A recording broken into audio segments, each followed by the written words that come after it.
只要对中国大陆真正了解的人都知道，现在习近平的权力稳如泰山到难以想象。现在你端掉一个上将，上上下下超过100人到200人，全部都要拿掉的，因为这个贪腐是一个连带性的东西。最重要的就是它干扰了军委主席习近平在军事上的意志。第二个，我认为在这次9·3大阅兵也可以知道，习近平越来越愿意让在基层战区的那些少将、中将，如果那些是真正有战力的，发生重大战争的时候，不一定要上传统，一定要有个上将。我认为是这次整个大清扫，习近平在寻求真正的军事专业人格这样的基本条件，才能够在他身边。接下来我们要持续来关心到的是张幼霞这一次的落马真相，我们就在节目上会来做一个比较深入的分析。连红二代也没有免死金牌了，赶快来看到是解放军内部的一个最新的震撼弹，就是这2位了，包括中共中央军委副主席张幼霞跟联合参谋部的参谋长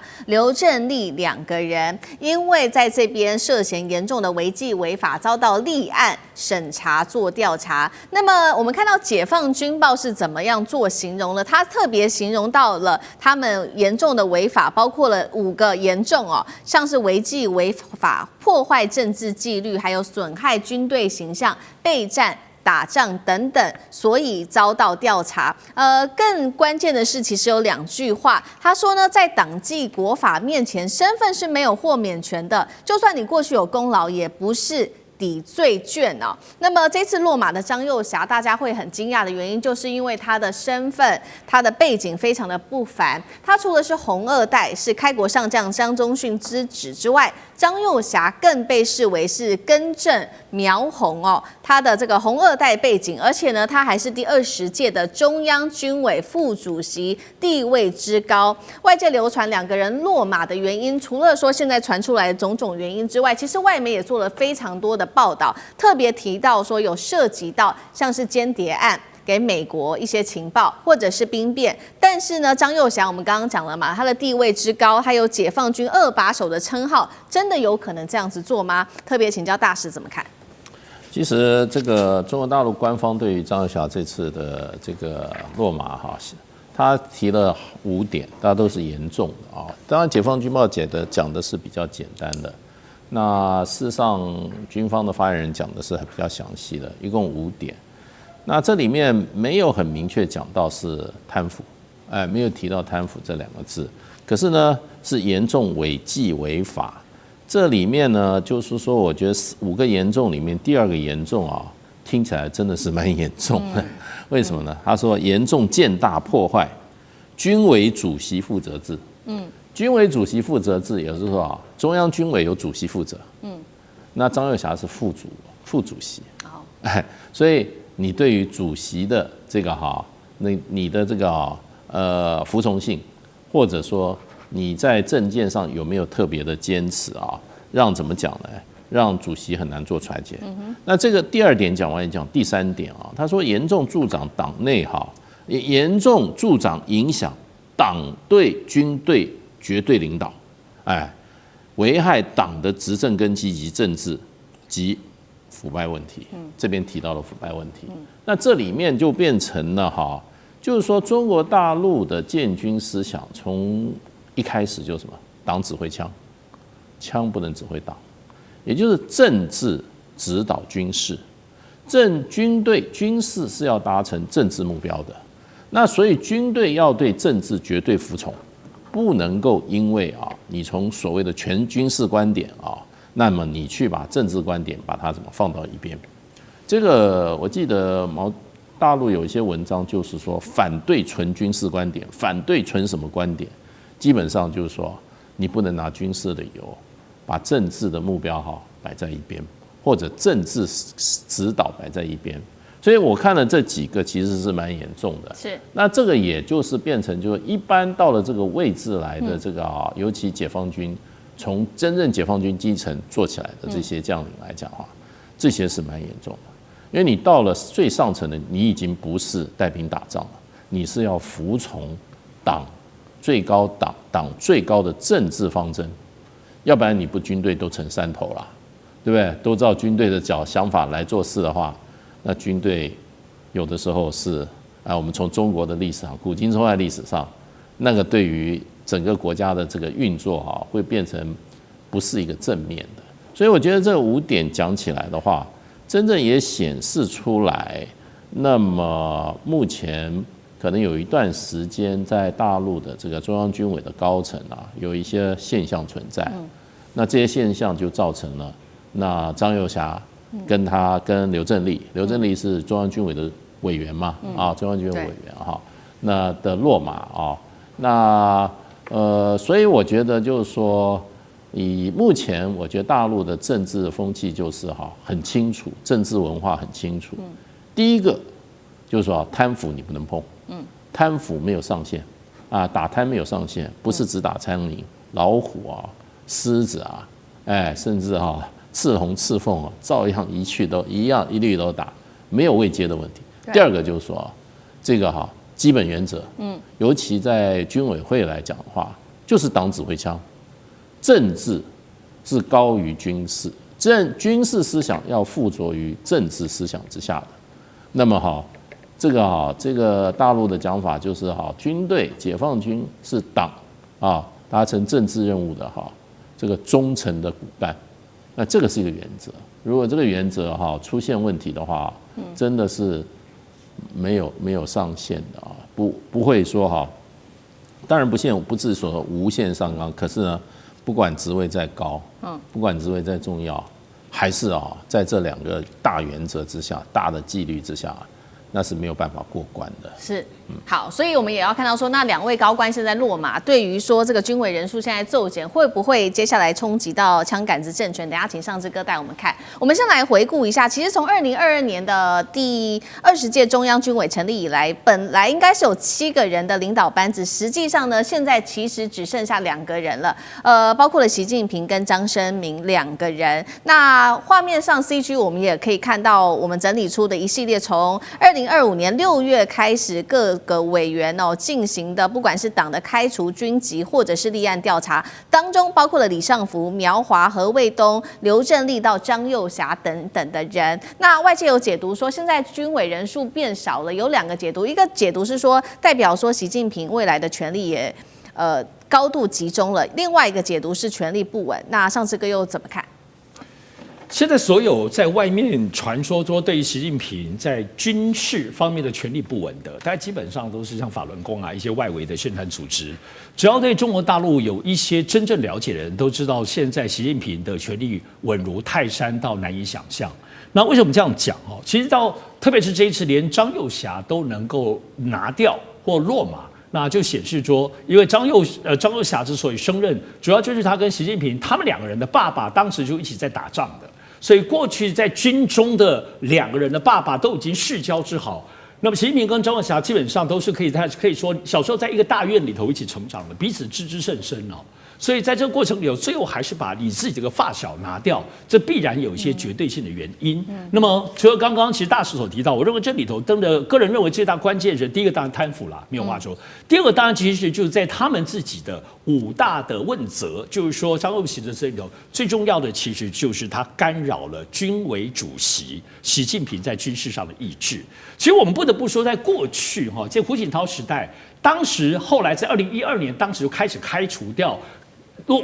就把这些贪腐的又乱搞的这些军委副主席，我想印象最深刻的其实就郭伯雄跟许才厚，他们那时候架空胡锦涛的严重性，就众所皆知，事后也被验证了。所以这个军权权力再大的时候，这些副手们不要说是他们自己无视于国家领导人，而且他们自己本身一个上将，各位算一算他底下有多少中将、少将，一整串怎么讲？大粽子或大葡萄一整趴都是他们同甘的人。现在你端掉一个上将，大概就我私下了解，大概上下超过100人到200人，这些所谓台湾说的中校、上校以上手上有实权人是全部都要拿掉的，因为这个贪腐是一个连带性的东西。所以这就可以知道，不是习近平大权在握，而是习近平下了多大的决心。这样子的魄力到整个军委，过去军委5人7人，乃至到现在只剩他跟张升明，而且张升明是去年才刚上来的，而且众所知道张升明没有打过仗，张升明自始至终不能说是文官，但他自始至终都理解是他就是帮习近平在军中清除贪腐的最关键的人。那么升上来之后，才不到半年期间，张又侠就被弄掉了。而且其实我们都知道，这2天在美国的媒体里头，华盛顿邮报就指出，甚至更严重的披露一个秘辛啦。但是现在这个都还没有被验证，就是到底张又侠有没有泄露中国大陆核武器的最关键的数据跟机密？但美国方面现在这样说，各方面都是保持了怀疑，还在看这几天后面有没有影响。如果这真的是最关键的原因，怎么可能不把张又侠拿掉了？所以现在我觉得最主要的部分，第一个没有错，习近平当然是大权集中，而这个集中主要在于不只是说他不容忍在道德上不能有贪腐，而且你知道贪腐就有裂缝，你贪腐可能就会被美国收买。这样子的严肃性不可能在军委这核心决策者里头能够出现的。贪腐不是道德问题，是情报跟国与国之间最关键的这样子的一个问题。第二个，我认为在这次93大阅兵也可以知道，习近平越来越愿意让在基层战区的那些少将、中将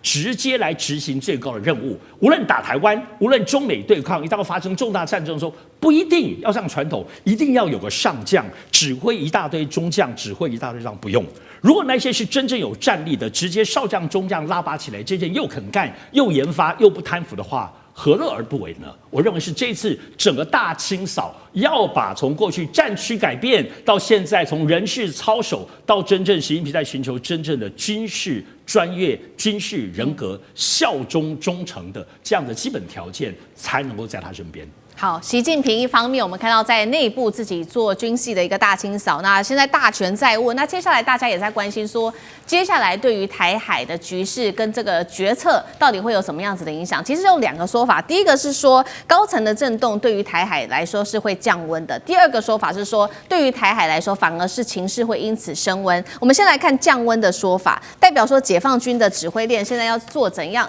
全部的一个全盘重整，那对台的军事行动可能就会暂时先放一边，先不要管。第二个事情是说，对台海情势可能会升温，就是因为习近平已经为未来重大行动做了一个比较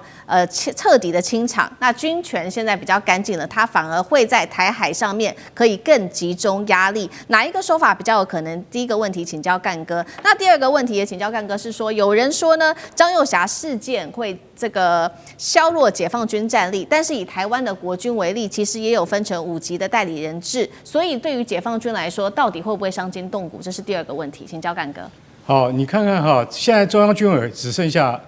张升明跟习近平2位了嘛，军事委员。那你就认为说这个机器就转不动了吗？你错了，完全转得动，根本不用担心这种问题。从那个李尚福就前国防部长啊，还有军委苗华、何卫东等等，陆续中箭下马。我们那时候就一直在看接下来是谁。为什么？这些人都是非常重要的职务，那就是宣布苟合、打仗、外交，这些人都是最重要的成员，一一下马。接下来我们就知道说，今天张又侠可能会沦落到这一天。果然验证了，这代表什么？习近平主席他有一个步骤在做，只是什么时候出手而已。《华尔街日报》这次所披露的，我觉得虽然他说我有凭有据哦。这是以前中核集团总经理顾军他讲的，张又侠涉嫌向美国可能是五角大厦啊，去提供最重要的核武设施的核心计划。我觉得讲的跟头头是道，跟真的一样。但是以张又侠的身份跟地位，他可能去做这样的事情吗？那叫做叛国，我觉得完全不可能。偏偏《华尔街日报》竟然采用了这个消息来源叫顾军的。我相信现在很多记者都要去找顾军这个人，希望问问他到底究竟是怎么回事。那不管怎么样，还有更扯的，更扯的说什么？其实啊，刘振立在被捕之前啊，他已经调动了82集团军。大家知道82集团军是什么吗？它的前身就是38集团军，打过韩战的，是真的有实战经验的。调动了82集团军，难怪北京市民现在可以在街上看到很多军用卡车跟装甲车在路上运动了。所以说，哇，是不是中南海出了什么事情？我告诉各位，什么事情都没有出，好不好？那是正常的调动而已。如果今天那个刘振立他今天真的调动了82集团军的话，那恐怕99A4主力战车就跑出来了。那绝对不是你可以想象中，北京现在还是一样马照跑，舞照跳。所以像这样子的传言，就像刚刚那个上次说的，这个大部分都是我们法轮功的报纸啊，他们就是专门在散布一些这样的东西，这些东西都经不起任何的验证。回到问题的主题，就是说这样子对台湾啊，就是2027年的台湾是不是会比较迟缓呢？我觉得你千万不要这样看，尤其我们自己台湾同胞就不能这样看。是，今天就算是张幼霞中介落马，然后刘正丽他也落马，两对夫妇都已经被带走。可是对于整个中央军委，对于整个中共的军事体系，一点威胁跟影响都没有。我不认为他的态势会变得松弛，而你要说他会变得更紧张吗？也许是因为有人说张幼霞属于鸽派，习近平属于鹰派，这些都是揣测。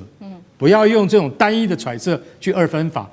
化这样子。我告诉各位，台湾的局势完全要看台湾自己本身要能够干什么，要能够跟中国愿意我们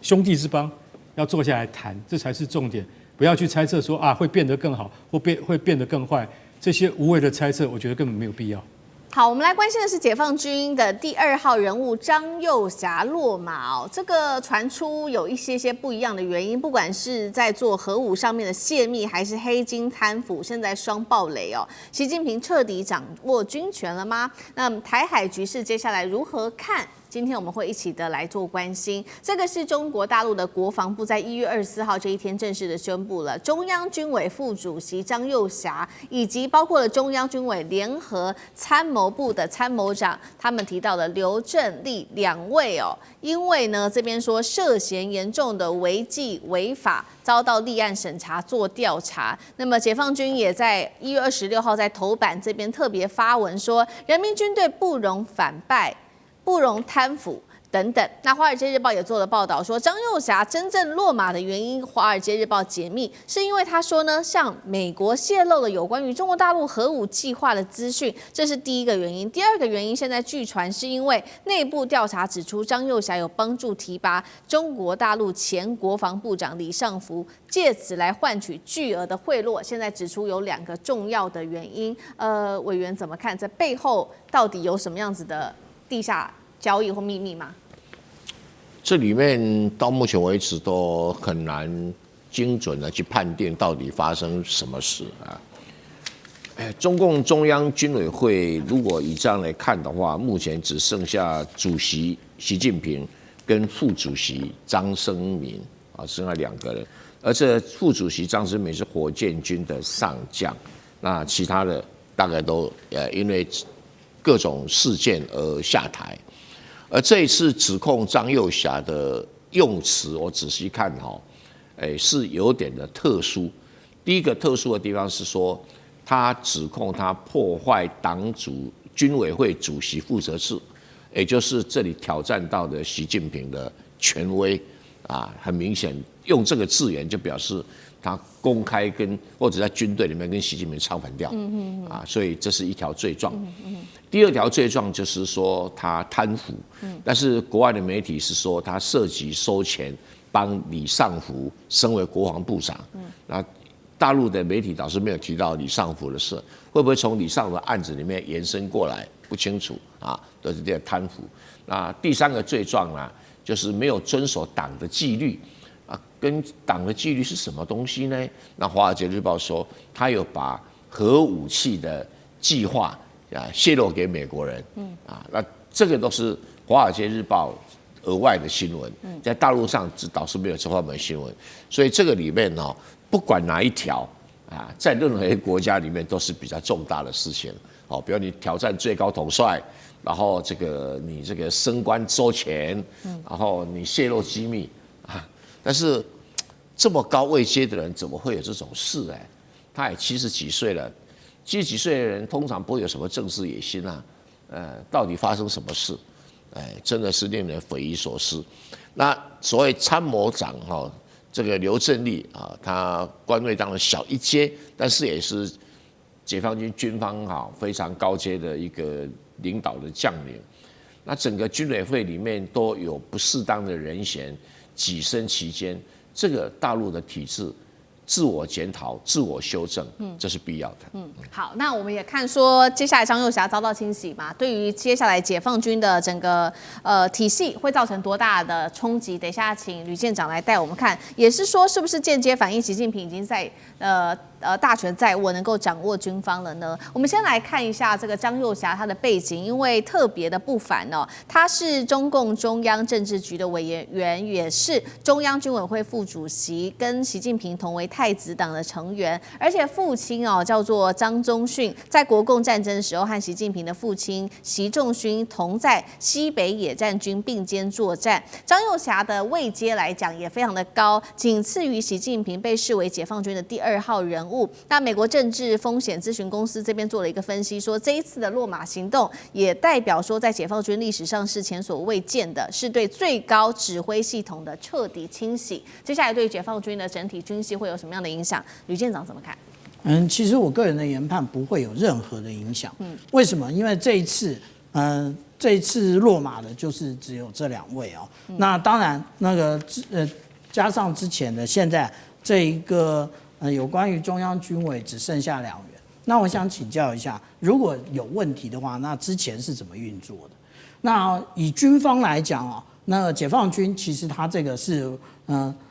一般大家比较少了解的。但是如果以国军所对外公开的，我们有5级代理制度。5级代理制度，例如说舰长现在阵亡了，谁来替补副舰长？那副舰长阵亡了，谁来替补？那有可按照各个单位不一样，属性不一样，就会有不一样的一个替补，可能是辅导长啊，或者是有可能是战系长，或者是作战长。那中央军委何尝不是如此？现在能够正常运作，也因为如此。那我们来看一下，大家认为有问题。那我想请问一下，也就是这个东部战区的司令杨志斌，他仅上台了1周，我们就看到了这一个正义使命2025一样，这个军演也顺利完成，而且甚至他操演的距离更接近台湾，更进一步的抹除台湾的治权的部分。所以这就表达解放军对于这种各种的应对啊，他已经做好准备了。其实如果按照刚刚无论是主持人或者是郑源老师对于张幼霞的这个描述，他忘了一件事情啊，也就是听党指挥的部分。解放军在建立的时候，也就是建立了一个无法捍卫的一个准则，叫做党指挥枪。那其实党真正的总书记也就是习近平主席。那既然你挑战了习近平主席，那也就是你挑战了党，那当然你要继续的下去，继续的要能够任职下去也是个困难。所以解放军报今天在讲的就是永远吹响冲锋号，也就是他们不让这一些腐败继续的存在。但是这个腐败到底是什么？这个华尔街日报或者是其他报纸不要再吹牛了，连 CIA 都搞不清楚。之前不是特别有讲过吗？ CIA 最近10年其实要渗入中国大陆是非常困难的，因为中国大陆不断的在打除这一些CIA 的探员，而且甚至还有这个有关于法律的约制啊，都在这里面。所以我们这样讲，他方式的贪腐啊，这个是南华早报曾经对于这个从李尚福那到现在张幼霞他的一个描述。那这一个描述真正的指出来的，也就是他们在共事的过程当中是曾经做过了什么，或者是他们曾经认识了哪些人。所以其实我们讲，当一个军人啊，饭不要乱吃，礼不要乱收，然后小孩不要送到西方去，因为这一些可能都是未来被拔除真正的原因。那至于说我们来看这个对台湾是不是会有进一步的影响，其实没有影响。我刚刚已经举了这个东部战区对台湾进行的这一个正义使命2025都能够顺利的推动。那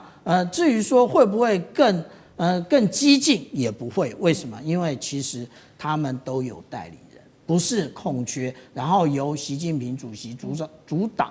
掌大权，这一个是完全做错误的判断。好，那针对对台湾会不会有影响？其实台湾的国防部长顾立雄也有被接受采访，他做了一个回应，他认为说主要还是要从军事还有非军事的面向去做综合的判断，没有办法就这个高层的异动就来做判断。杨老师又怎么看？我比较谨慎一点了。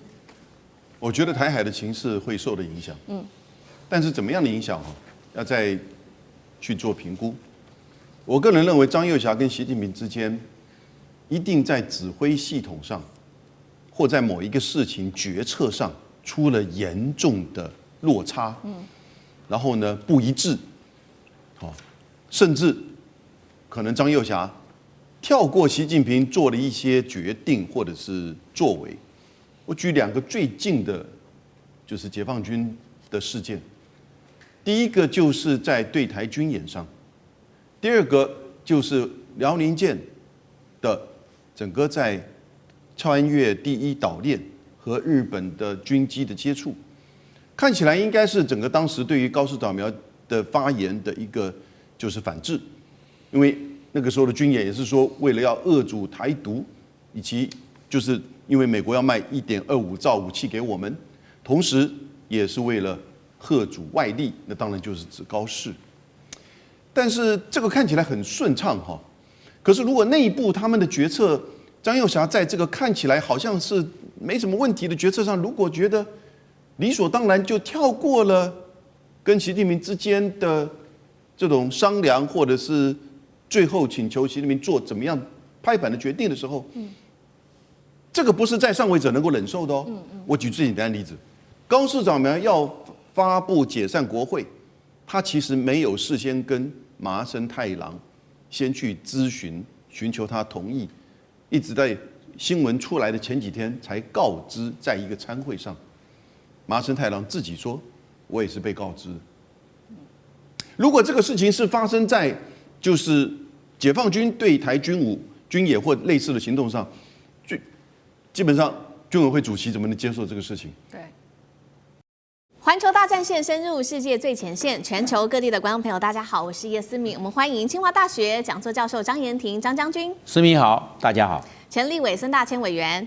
大家好，好，还有淡江大学财经系教授聂建中老师，主持人各位观众大家好。好，观众朋友，新年快乐！今年的这个节目一开始，我们要特地带观众朋友来关心到，在去年底解放军的这一场正义使命2025年，今天就军事来做一次比较全面的解读。尤其这一次的歼20现身在台湾的屏东上空，还有一个画面是无人机俯瞰台北101。另外一方面，我们也会关心到是美国大手笔的对台军售，能够对解放军产生威胁吗？今天就这些议题，我们会一次的来做关注。3个火线话题，今天我们会请来宾来帮我们特别做解答的，就是有关于在军事面了。这一次看到的画面有这个歼20，还有无人机已经逼近了台湾的本岛的核心了。台湾的雷达到底能不能够抓得到呢？再来看到是战机一旦起飞的话，真的有能力来做反制吗？今天我们也请空军张延廷张将军特地来帮我们做解读。接下来看到是解放军这一次还使用的这一款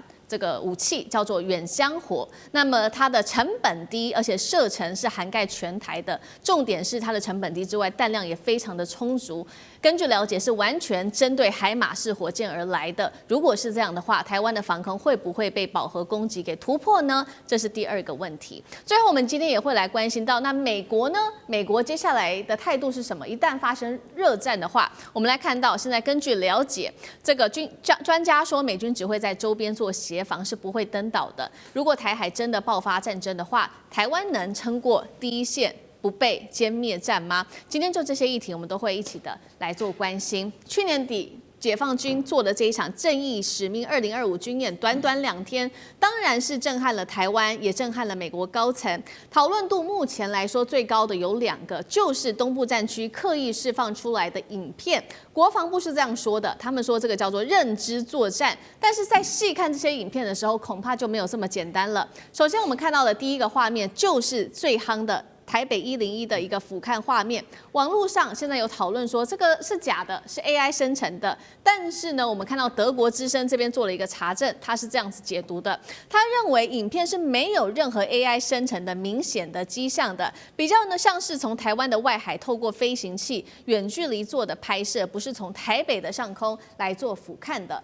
影片的真实性，这个德国之声认为是真的。第二个画面也是震撼人的，就是高雄85大楼的画面，其实更近了。而且另外一方面，歼20还飞越了恒春的机场，代表说不管是大陆的战机或者是无人机等等，都已经逼近到了台湾本岛最核心的地方。到底台湾的国防部有没有掌握到，或者是雷达上歼20的战机其实是隐形的呢？这些都会来做讨论。演习隔天，当然了，美国是立刻的宣布了对台军售，金额很高，那么套数达到了55套的红外线追踪感测器，号称可以补强在台湾的紧急作战能力。这一次美军的军售能够满足什么样的紧急作战需求？台湾战机一起飞就被锁定，有能力真的做反击吗？张将军怎么解读？我认为在这一个，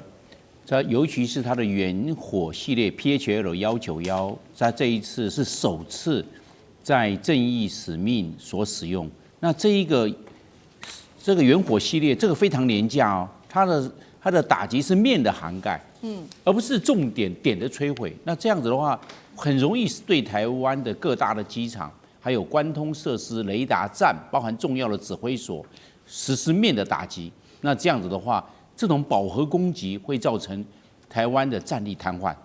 那怎么样去破解？我认为这是非常重要的。那美国卖给我们这些武器啊，我认为有几点呢，我们都没有拿到手。第一个，我认为是这个 IRST， 就是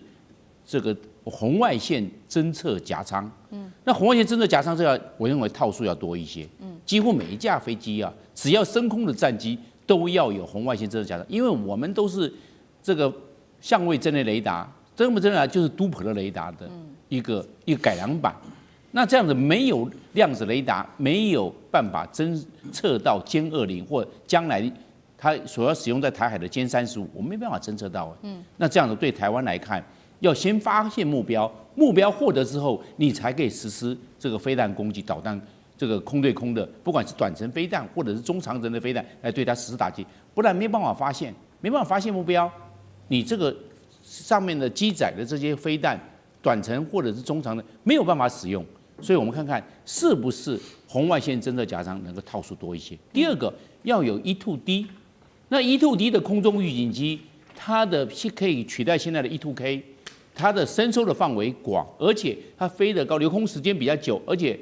那个是美国线上所使用的，具有链路的功能。那链路功能把这些情报分析，它发现了，但是战机没发现，但是 E2D 发现了，把这些情资分享给战斗机，战斗机也就发现，因为它是空中指挥平台。但是美国并没有释出，所以这空中指挥平台，台湾没有拿到在空中的这个链路，还有系统化的作战、网状化的作战就受限，没有办法发挥。那这样的话，如何能够争取空优制空权？如果没办法争取空优跟制空权，那在战略上或战术上是处于被动的战略态势，这是非常不利的。另外我们来看呢，就是美国授给台湾的 AIM-12洞。第7代这个大起第7 那这样子的话，我们来看这个给我们也只有它的射程就140公里，但是中国大陆所使用的这个 PHL-15可以达到200公里，或者它的毛是比较长，我们的毛相对的短，是不是我们可以买改良版的 AIM-12洞打得更远？那这个才可以，那这样才能够争取在空优在空对空作战的时候才能够略胜一筹，但是目前来看，美国并没有释出。最后一个我要去讲的就是希望美国早一点点有给我们量子雷达，因为量子雷，我们现在全部是都普勒系列，都普勒雷达，那量子雷达才能够抓到逆中战机，一般的都普勒雷达是看不到逆中战机。在这一点，我认为有必要向美国来积极争取，来共同研发也好，或者美国释出这方面的技术，让我们台湾能够在这个坚贞上有所突破。我认为这个也相当的重要。好，所以现在就是等待美方包括了侦测啊、情资啊，还有雷达等等的武器，都必须要补足台湾在空优这一块的实力。那另一方面，我们也特别来关心到，其实台湾这次要担心的另外一个危机，就是刚刚将军其实也特别提到有关于这个大陆这次使用的这个远程火箭炮。其实呢，我们看到在这一次的演习当中，主要呢是由福建平潭的远火部队发射的，这个叫做湘式的远程火箭炮。那么因为离台湾真的非常的近，引发了这个许多人的不安，因为它的落点就在台湾北部24海里的周边。将领也讲的，解放军将领讲的非常明白了，他的目标对准的就是海马斯的多管火箭。我们来看到这款的火箭炮跟海马斯做一个相比，3方面，第一个就是在它的作战半径，第二个在移动的速度跟射程上到底是怎么样？其实整体来说战力是差不多的。带观众朋友稍微来看一下，有关于这个远程的火箭炮，它的作战半径是落在650公里，那么海马斯则是落在480公里，其实没有太大的一个差别。移动速度每小时是80公里，海马斯是85公里，所以海马斯又略胜了一点点。再来，我们来看到射程的部分，这个火箭炮呢，它的2个模组化的弹箱，火箭弹的射程可以最大达到500公里，海马斯则是达到499公里。换句话说，我们看到虽然战力相当，但是它的这个解放军的这一款远箱火，它的成本跟它的量都是比较相对低，量又比较大。如果台湾的海马斯全部依赖美国，打完了之后，我们必须随时跟美国要来补充，那么成本相对的又比较高。所以今天要来特别请教孙委员又怎么看了？台湾的防空会不会像以色列的铁穹，接下来遭遇到被饱和攻击这种轰炸的突破线？委员怎么看？对，我们看到这一次的演习里头啊，这个解放军现在的火箭军用的就是 PHL-191哦，就是在他们称之为叫做湘式火箭炮啊，也就是刚才我们讲的这个远程火箭炮的这个武器哦。那么这个武器它事实上它是可以装载2种不同的弹头的哦。第一种就是我们现在看到的，大概就是370毫米，就是普通的火箭弹，但是它一样可以装载750毫米的这个弹道飞弹的弹头，它一样，它两个都可以哦。那如果你是以370毫米的火箭弹来看的话，它的打击半径大概是300公里。可是如果你是以750毫米的这个战术弹道飞弹来射的话，它大概可以打到500到600公里哦。所以整个台湾其实都是在它覆盖范围之内的。那么更重要的几个值得我们关注的因素是，当然第一个它的准度。因为过去大家在讲火箭弹的时候，都会认为说火箭弹的准度可能精度没有这么高哦，它是不是可以指哪打哪哦？那么这个误差会不会太大？但是这一次大家会发现说，解放军在这一次的这个演习过程当中，它几乎可以做到指哪打哪了，就是在一定的范围之内。就像刚才张将军讲的，就是对火箭炮来讲，它做的是区域的覆盖，它不是要精准的这个打击某一个点哦，那个地方你用这个战术飞弹就可以了。但是问题是，如果你要全面性的覆盖的话，那当然准度某种程度还是相当重要的，你不能说指个高雄港打到台中港去了。但是这一次你会看到这个解放军的准度相对来说提高了，因为它的这个火箭弹上面也装了 GPS 系统了，所以它也对过去的这个一些相关的问题它进行了改进了。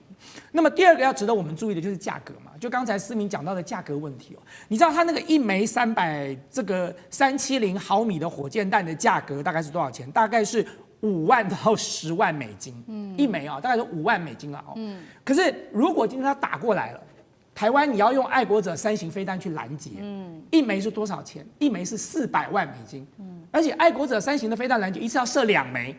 所以它每发射一次就是2枚，800万美金打一枚火箭弹的话，800万美金对5万美金的价格哦。就台湾有多少爱3的这个爱国者飞弹呢？如果你面临到了这个我们看到的当时的这个以哈战争的时候，那种是这个饱和式的火箭弹的攻击的时候，你很快的你爱国者3型飞弹全部打完了，而且这个价格实在太高了，这个成本完全是不符合这个成本效益的，所以专家说它已经不是4两拨千斤了，它是千斤对4两了，就用千斤来对4两，对台湾来说绝对是不划算的。所以其实你会发现这一次它的这个 PHL-191哦，它的操作其实一方面它扬言是要对爱国这个海马斯的飞弹发射这个基地来进行覆盖式的打击，可是另外一方面它也是再一次的展示，它光用远火系统，它就可以完成它封锁的任务，而不需要一定用精准的这个战术弹道飞弹去完成这个工作。所以它一方面又有远火的飞弹，一方面它又有战术导弹，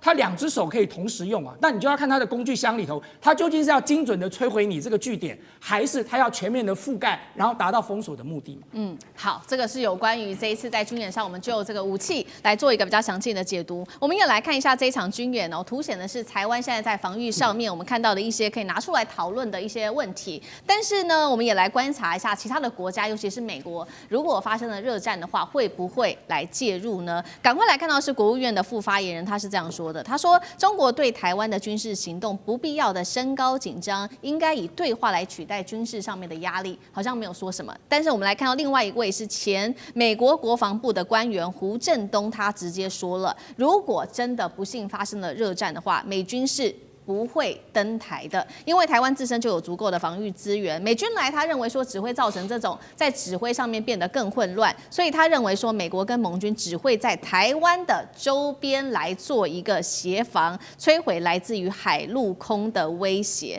如果真的开战，美军只会看起来，如果如这一位国防部长所说的，只会做协防，那台湾能不能撑过所谓的第一波的歼灭战？聂老师怎么看？好，我先讲这个前国防部长讲的话，我觉得很好笑啊。他第一个，台湾自身有足够的防御资源，你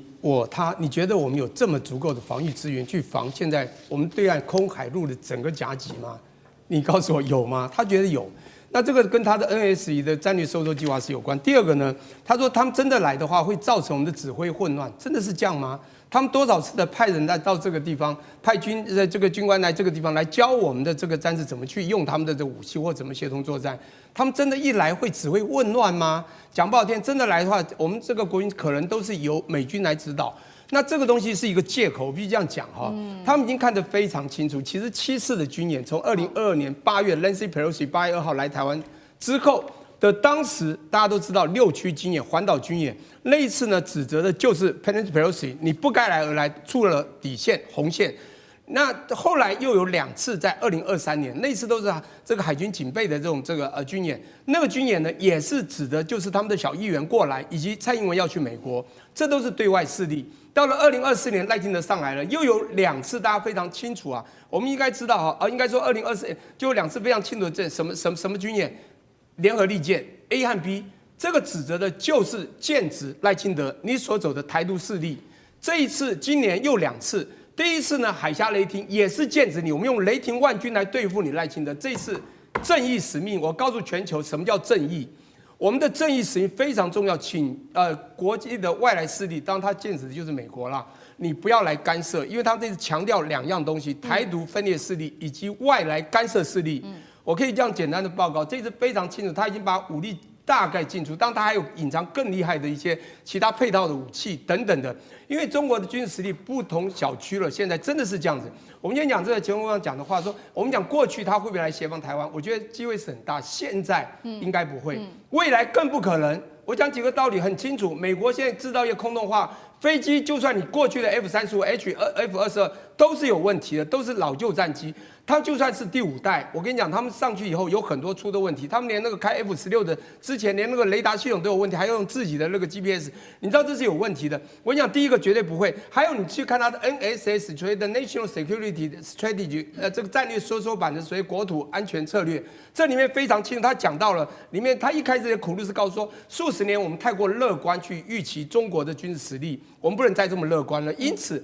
我们现在全球主义要开始收缩，以美国为优先。第二个，非全球，现在已经非全球价值观，共同价值已经没了，我们必须以自身经济利益为主。它收缩到这个样子，只能保护自己。也就是说，他们现在知道，他们制造业，即便是同等级的武器，甚至要做更多的，以后啊，真都打掉了，后勤根本没有，中国可以后勤一直出来。第一个成本又低，第二个量又多，更重要的值，美国都不一定比得上。美国现在要做的所谓的第6代战机，我们之前在生活科技不是玩这个5G、6G，现在战机在比5代、6代。你现在不要再比什么 J-20， 我们这种对岸的 J-20或他们的这个 F-35或 F-22， 未来的 J-6，美国波音不是在做 F-47吗？4年之后，中国的成飞 J-36已经试飞成功，而且 J-50审飞也要出来。美国请问怎么去跟他们打？你隐形战术也没有他们隐形的厉害，所以美国非常清楚他不可能来，但是他一定会做一个动作，叫卖武器。台湾你还是会买啊。讲不好听，因为他不是讲了台湾防御资源很够，这个防御资源台湾有吗？你可以向我们买，我们可以给你足够防御资源。我最后讲一个说，台湾不是乌克兰，乌克兰纵深这么长，美国有没有去帮忙？有没有出兵？没有嘛，就卖武器。俄国势力军力可能不比美国，现在美国分析了，中国可能超过了美国，美国会来帮台湾吗？美国纵深也不够，他来帮台湾不是美国自己找死吗？所以美国不会来协同台湾了，基本上卖武器就对了。地缘政治、美中之争、战略价值、强权崛起、小国生存。现在与未来洞悉事件走向，掌握世界脉动，全球观点尽在环球大战线。